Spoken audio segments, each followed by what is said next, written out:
Bonjour tout le monde. D'abord, permettez-moi de remercier l'organisation de me permettre de prendre la parole aujourd'hui en cette 10e édition de la Criée d'automne au bénéfice de la Fondation du Sang de la Famille de Valcartier.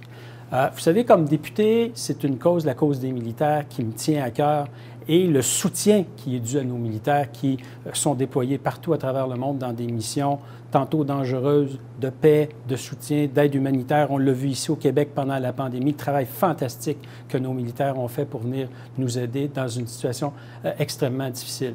Ce qu'il faut comprendre, ce qu'il faut savoir, c'est qu'il y a des familles derrière ça, conjoints, conjointes, des enfants, des proches, qui eux aussi sont impliqués dans, évidemment, les déploiements, dans les situations que vivent nos militaires à travers leur engagement dans les forces armées canadiennes. Donc, pour moi, comme député, c'était essentiel et c'est toujours essentiel de contribuer à ma façon aux actions du Centre de la Famille et de la Fondation, évidemment, qui sert à financer tout ça. C'est aussi, comme gouvernement, une préoccupation de tous les instants.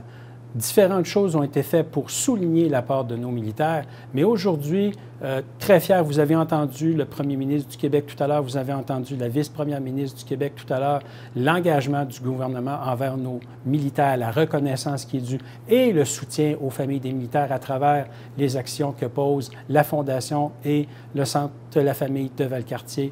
C'est une préoccupation, c'est une mission, un mandat que nous nous sommes donnés de vous reconnaître, de reconnaître ce que vous faites pour, évidemment, l'ensemble des Québécois, pour l'ensemble des Canadiens.